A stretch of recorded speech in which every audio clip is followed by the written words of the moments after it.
নমস্কার বন্ধুরা, জ্যোৎস্নার রীতিকথায় আরেকটি নতুন পর্বে তোমাদের সকলকে স্বাগত জানাই। বন্ধুরা, 2025 সালের রাস পূর্ণিমার আর এক নাম কার্তিক পূর্ণিমা। যেহেতু এটি কার্তিক মাসের পূর্ণিমা, সেই জন্য এর আর এক নাম কার্তিক পূর্ণিমা।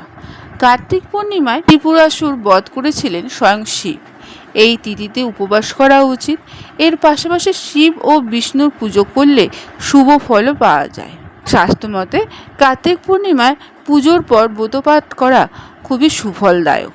তাই বন্ধুরা, আজকের পর্বে এই কার্তিক পূর্ণিমার ব্রত কথা পাঠ করব। কেমন লাগলো অবশ্যই কমেন্টে জানিও। ভালো লাগলে সবার কাছে শেয়ার করে দেবে, একটা লাইক করে দেবে, আর পরবর্তী ভিডিও পাওয়ার জন্য পাশের বেল আইকনটি অবশ্যই প্রেস করে রাখবে। তাহলে চলো আজকের পর্বটি শুরু করা যাক। বন্ধুরা, কার্তিক পূর্ণিমায় ব্রতকথা অনুযায়ী কার্তিকেয় তারকাসুরের বধ করলে তাতে রেগে গিয়ে তারকাসুরের 3 পুত্র দেবতাদের কাছ থেকে প্রতিশোধ নেওয়ার সিদ্ধান্ত দেয়। তারকাসুরের এই 3 পুত্র সন্তানের নাম ছিল তারকাক্ষ, কমলাক্ষ ও বিদ্যুৎমালী। দেবতাদের পরাজিত করার জন্য 3 জনেই তপস্যা করার জন্য জঙ্গলে চলে যায়। 1000 বছর পর্যন্ত কঠোর তপস্যা করে তারা। তাদের কঠোর তপস্যা দেখে ব্রহ্মা প্রসন্ন হন এবং তাদের সামনে প্রকট হয়ে 3 জনকে বর চাইতে বলেন।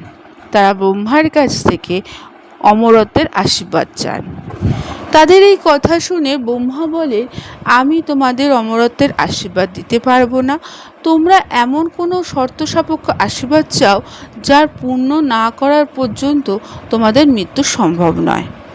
এমন আশীর্বাদ আমি তোমায় দিতে পারি।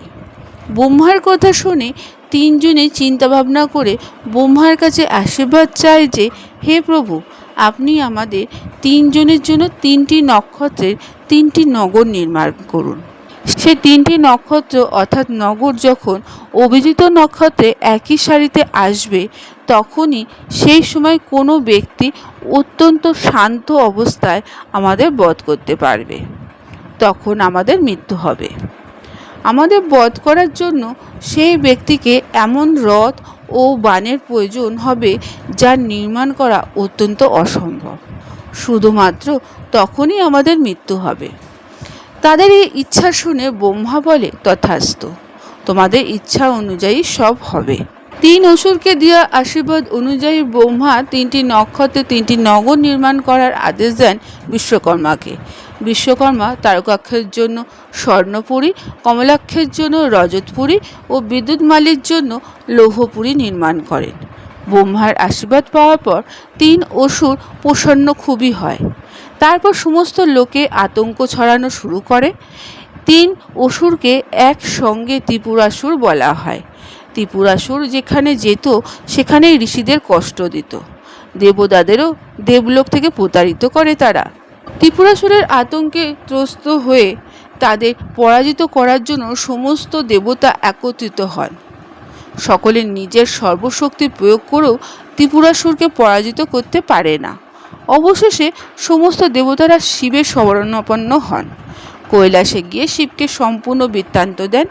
তখন শিব সমস্ত দেবতাদের মিলে চেষ্টা করতে বলেন, কিন্তু দেবতারা জানান তারা একত্রিত হয়েও ত্রিপুরাসুরকে বধ করতে পারেননি। শিব তখন নিজের অর্ধেক শক্তি দেবতাদের দেওয়ার কথা বলেন এবং সেই শক্তি দিয়ে ত্রিপুরাসুরকে পরাজিত করতে বলেন। এরপর দেবতাদের নিজের অর্ধেক শক্তি দেন শিবকে, কিন্তু তারা শিবের সেই অর্ধেক শক্তি সহ্য করতে পারে না। তখন শিব স্বয়ং ত্রিপুরাসুরের সংহার করার সংকল্প নেন। বন্ধুরা, ব্রহ্মার আশীর্বাদ অনুযায়ী ত্রিপুরাসুরকে বধ করার জন্য রথ, ধনুক সিদ্ধ করা দরকার ছিল। তখন শিব পৃথিবীকে নিজের রথ বানান এবং চাঁদ ও সূর্যকে রথের চাকা। সৃষ্টি সারথি বিষ্ণু তীর, মেরু পর্বত ধনুক, বাসুকী সেই ধনুকের দড়ি হন।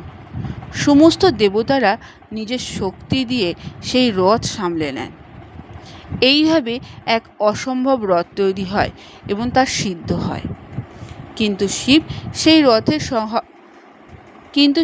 সেই রথে চাপার পর তার শক্তি তারা সহ্য করতে না পেরে রথটি নড়ে ওঠে।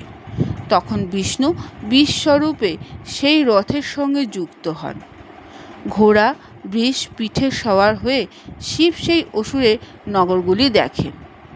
তারপর ধনুকে পাশুপত অস্ত্র বেঁধে 3 নক্ষত্র অর্থাৎ নগরকে একই সারিতে আসার আদেশ দেন। অভিজিৎ নক্ষত্রে 3 নগর একই সারিতে এলে শিব নিজের তীর দিয়ে সেই নগরকে জ্বালিয়ে দেন। সেই সঙ্গে 3 অসুরেরও বধ হয়। তাই কার্তিক পূর্ণিমা তিথিতে এই 3 অসুরের বধ করেন শিব। তখন থেকেই শিবকে ত্রিপুরান্তক বলা হয়। ত্রিপুরান্তকের অর্থ 3 পুরের অন্ত, অর্থাৎ 3 নগরের অন্ত করেছেন যিনি। বিষ্ণু শিবকে এই নামই দেন। বন্ধুরা, আজকের পর্বটি এখানেই শেষ করলাম। এতক্ষণ আমার ভিডিওটি দেখার জন্য ও শোনার জন্য তোমাদের অসংখ্য ধন্যবাদ।